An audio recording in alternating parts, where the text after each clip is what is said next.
नमस्कार, शाम के 4 बजने वाले हैं। वक्त हो गया फास्ट एंड फैक्ट्स का। फास्ट एंड फैक्ट्स में हम सारी खबरें पूरी रिसर्च के साथ आप तक पहुंचाने की कोशिश करते हैं। मेरे साथ है पूर्णिमा मिश्रा और मेरे साथ रूबिका लियाकत है। खबरों की शुरुआत।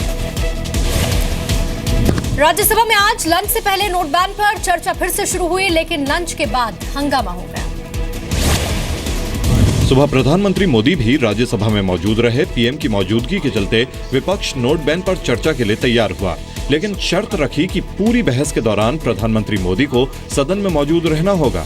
लंच तक सब ठीक चलता रहा। एसपी के नरेश अग्रवाल, टीएमसी के डेरेक ओब्रायन, एसपी अध्यक्ष मायावती नोट बैन पर बोले, लेकिन लंच के बाद पीएम मोदी के सदन में ना पहुंचने पर भड़क गए। मैं माननीय लीडर ऑफ हाउस से रिक्वेस्ट करूंगा, क्या प्रधानमंत्री जी आएंगे या नहीं आएंगे? चर्चा चल रही है, चर्चा को कंटिन्यू करवाइए। प्रधानमंत्री जी चर्चा में भाग लेंगे। इस सदन की परंपरा के अनुकूल प्रधानमंत्री जी सदन में आएंगे और चर्चा में भाग लेंगे। आज चर्चा की शुरुआत पूर्व प्रधानमंत्री मनमोहन सिंह ने की। उन्होंने सरकार पर नोट बैन के फैसले को लेकर कई सवाल उठाए। The names of any countries he may think of where people have deposited their money in the banks, but they are not allowed to withdraw their money. पूरे देश ने वो स्कैंडल्स वाली सरकार देखी जिसके दौरान ये ब्लैक मनी जनरेट और क्राइम मनी जनरेट हो रही थी। आज ब्लैक मनी के खिलाफ हुआ कैंपेन उनको ब्लंडर लगने लगता है।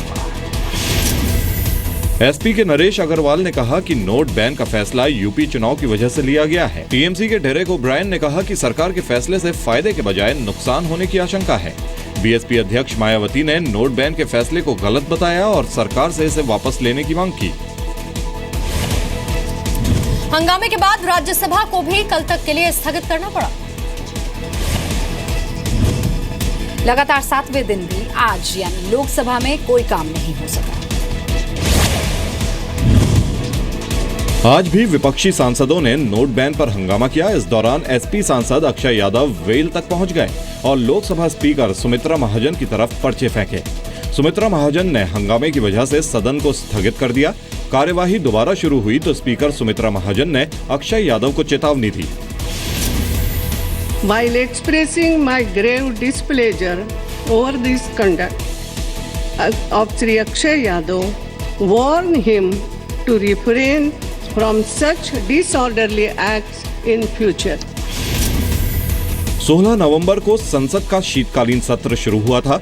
विपक्ष के हंगामे की वजह से एक भी दिन काम नहीं हो सका। विपक्ष की मांग है कि नोट बैन के मुद्दे पर बहस हो और प्रधानमंत्री लोकसभा में जवाब दें। कल लोकसभा में पीएम मोदी मौजूद थे, लेकिन विपक्ष का हंगामा जारी रहा। हंगामे और शोर शराब के बाद 12 बजे लोकसभा को कल तक के लिए एक बार फिर स्थगित कर दिया गया। नोट बैन पर प्रधानमंत्री मोदी के सर्वे पर बीएसपी अध्यक्ष मायावती ने सवाल उठाए। नोट बैन पर प्रधानमंत्री मोदी के सर्वे पर बीएसपी अध्यक्ष ने बड़ा हमला बोला। मायावती ने कहा सर्वे प्रायोजित है। मायावती ने प्रधानमंत्री को लोकसभा भंग करके चुनाव कराने की चुनौती दी। ये जो सर्वे है ये प्रायोजित है, मैनेज किया हुआ है और इसमें बिल्कुल भी सच्चाई नहीं है और ये मैं आपको फर्जी है ये सर्वे। देखिए, मोदी जी ने सांपों के बिल में हाथ डाल दिया है तो अब खलबली मच गई है। सांपों नाग जितने हैं पूरे के पूरे अब वो जीप लपलपाए फिर रहे हैं सड़कों के ऊपर, इसलिए प्रॉब्लम है। बाकी देश की जनता 99+9% प्रधानमंत्री के साथ है, ये मैं कह रही हूँ। प्रधानमंत्री इतने महान हैं, वो ऐप के जरिए प्रधानमंत्री बन जाए, हमारी जान छोड़े, हम भी बाहर चले जाएंगे। कम से कम देश का इतना पैसा तो खर्च नहीं होगा। नोट बैन पर पीएम मोदी ने ऐप के जरिए लोगों से राय मांगी थी। सर्वे में प्रधानमंत्री ने लोगों से 10 सवाल पूछे थे। सर्वे में करीब 90% लोग पीएम मोदी के फैसले के साथ दिखे। देश में काला धन मौजूद होने के सवाल पर 98% लोगों ने हाँ में जवाब दिया। काले धन की समस्या से निपटने के लिए सरकार के कदम को 90% लोगों ने शानदार फैसला बताया। करीब 15 घंटों में ही सर्वे में 5 लाख लोगों ने हिस्सा ले लिया। पोल की शुरुआत मंगलवार को रात 10 बजे से हुई थी। सूत्रों के मुताबिक 1000 और 500 रुपए के पुराने नोट के जरिए जरूरी सेवाओं के भुगतान की जो समय सीमा है उसको 10 दिनों के लिए बढ़ा दिया गया है। समय सीमा आज आधी रात को खत्म होने वाली थी, लेकिन सूत्रों के मुताबिक सरकार ने इसे आगे बढ़ाने का फैसला लिया है। सूत्रों के मुताबिक जरूरी सेवाओं की समय सीमा अब 10 दिनों के लिए बढ़ा दी गई है। प्रधानमंत्री मोदी ने कल शाम कैबिनेट बैठक में नोट बैन पर ताजा हालात की समीक्षा की। खबर है कि इसी बैठक में समय सीमा बढ़ाए जाने का फैसला हुआ। इसके अलावा आज से बिग बाजार से स्वैपिंग के जरिए 2000 रुपए लिए जा सकते हैं। काफी समय दिया था, ठीक है, जो कुछ हुआ है अच्छा हुआ है, लेकिन जो अभी सिस्टम है, बच्चों की पढ़ाई चल रही है, लिखाई चल रही है, हमें पैसे भेजना है, किसी एटीएम में पैसे नहीं। अगर इन्होंने किया है तो उसका कुछ समाधान भी तो होना चाहिए ना। नोट बैन पर सरकार ने लोगों को राहत देने के लिए कल कुछ और कदम उठाए थे। अब रुपए कार्ड पर स्विचिंग चार्ज खत्म कर दिया गया है। 31 दिसंबर तक क्रेडिट कार्ड पर सर्विस टैक्स नहीं लगेगा। 31 दिसंबर तक ऑनलाइन रेल टिकट पर सर्विस चार्ज नहीं लगेगा। पेटीएम जैसे ई वॉलेट में अब 20,000 रुपए तक जमा कर सकेंगे। वैसे देश भर के हाईवे पर टोल पर दी गई छूट भी आज आधी रात को खत्म हो रही है। कल बेंगलुरु से गायब हुई कैश वैन पुलिस ने आज बरामद कर ली है। कैश वैन बेंगलुरु के वसंत नगर इलाके से लावारिस मिली। पुलिस को वैन में 45 लाख रुपए और बंदूक भी बरामद हुई है। कल जिस वक्त वैन लेकर ड्राइवर फरार हुआ था, तब उसमें कुल 1,37 लाख रुपए मौजूद थे, यानी 92 लाख रुपए कैश अब भी गायब है। 23 नवंबर को दोपहर 1:10 पर यह वारदात हुई थी। ड्राइवर समेत 4 लोग कैश वैन में थे। इनमें 2 हेल्पर और 1 सुरक्षाकर्मी था। कैश वैन बैंक पहुंची तो दोनों हेल्पर कैश लाने अंदर गए।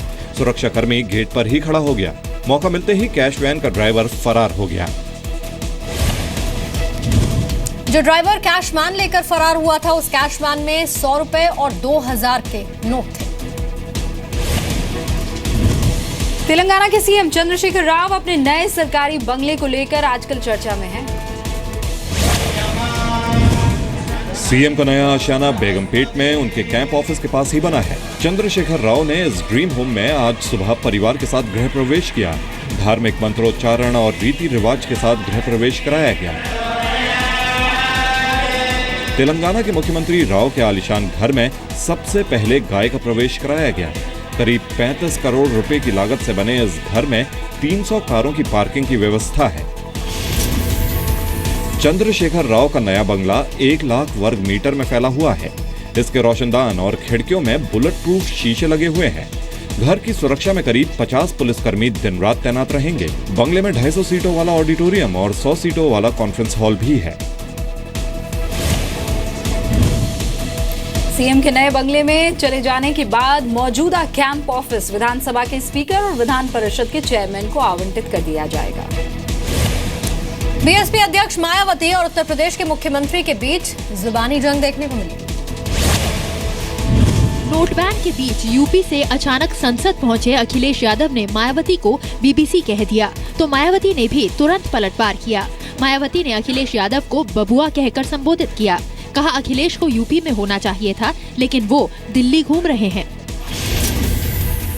इधर टीवी पे देख रहा हूँ कि बहुत आप लोगों की मेहरबानी से बुआ बहुत आ रही है टीवी पे। ये दूसरी बीबीसी है। सपा जो मुखिया है उसके बबुआ को भी मालूम है, और जो सपा का जो मुखिया है उसको भी मालूम है कि अब वो पावर में आने वाले नहीं। अखिलेश यादव ने मायावती की सरकार को पत्थर वाली सरकार बताया। मायावती ने कहा कि यादव परिवार में फूट पड़ गई है और अखिलेश यादव की कोई नहीं सुन रहा है। यूपी में अगले साल विधानसभा चुनाव होने हैं। हालांकि अखिलेश यादव और मायावती दोनों एक बात पर सहमत दिखे। दोनों ने कहा कि नोट बैन पर सरकार ने कोई तैयारी नहीं की। उधर पाकिस्तान अपनी हरकतों से बाज नहीं आ रहा है। पाकिस्तान ने आज जम्मू कश्मीर के राजौरी में फिर सीज फायर तोड़ा। जगह जगह उठता हुआ जो धुआं दिखाई दे रहा है, ये पाकिस्तानी गोलाबारी की वजह से है। इलाके के लोगों का कहना है कि पाकिस्तान रिहायशी इलाकों और स्कूलों पर भी गोलाबारी कर रहा है। राष्ट्रीय राइफल के जवानों के शव के साथ बर्बरता किए जाने को लेकर लोगों में गुस्सा है। तो स्कूल बंद कर गया गया, तो बच्चे जो थे वो वापस कर दिए, इसलिए कि शेलिंग हो रही है। यहाँ बड़ी गन का इस्तेमाल कर रहा है हमारे देश की ओर। और 2 दिन पहले ही पाकिस्तान ने हमारे 3 जवानों को मार गया। हमारे 3 जवान शहीद हुए, उनमें से एक जवान के साथ पाकिस्तान ने घिनौनी हरकत की। इस साल 31 अक्टूबर तक पाकिस्तान ने 375 बार सीज फायर का उल्लंघन किया। सर्जिकल स्ट्राइक के बाद पाकिस्तान करीब 312 बार सीज फायर का उल्लंघन कर चुका है। सर्जिकल स्ट्राइक के बाद पाकिस्तान की गोलाबारी में सुरक्षा बल के 18 जवान और 12 नागरिकों की मौत हुई है। पाकिस्तानी गोलीबारी की वजह से बॉर्डर इलाके के स्कूल्स को बंद कर दिया गया है। मुंबई में 26/11 हमले के कुछ पीड़ितों को अभी तक मुआवजा नहीं मिला है।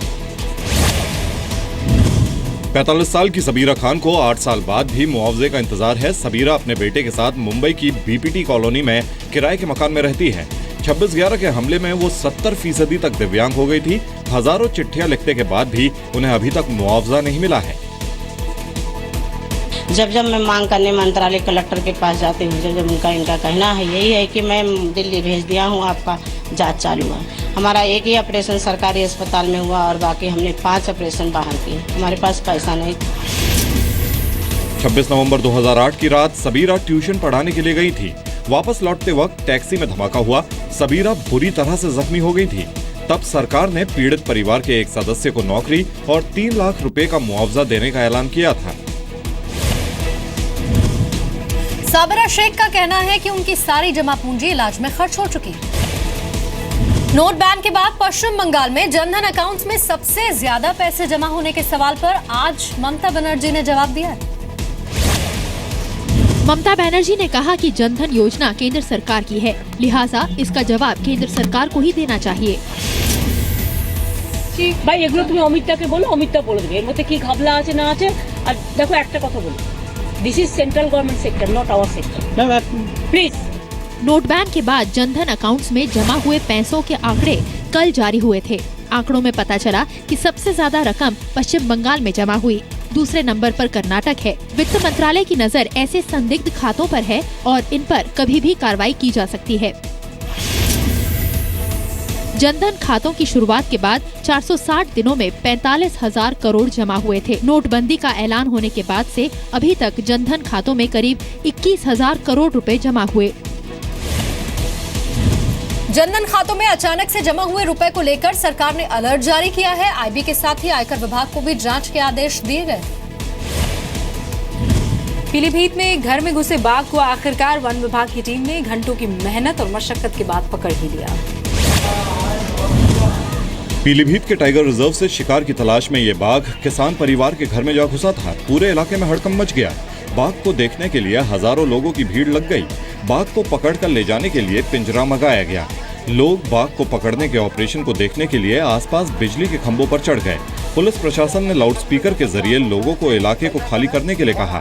आखिरकार बाघ को ट्रैंकुलाइज किया गया और पिंजड़े में ले जाया गया। ये टाइगर सुबह 6 बजे गाँव में आ गया था। इसको सक्सेसफुली डॉक्टर गोसुल्ला की रिपोर्ट में पकड़ लिया गया है।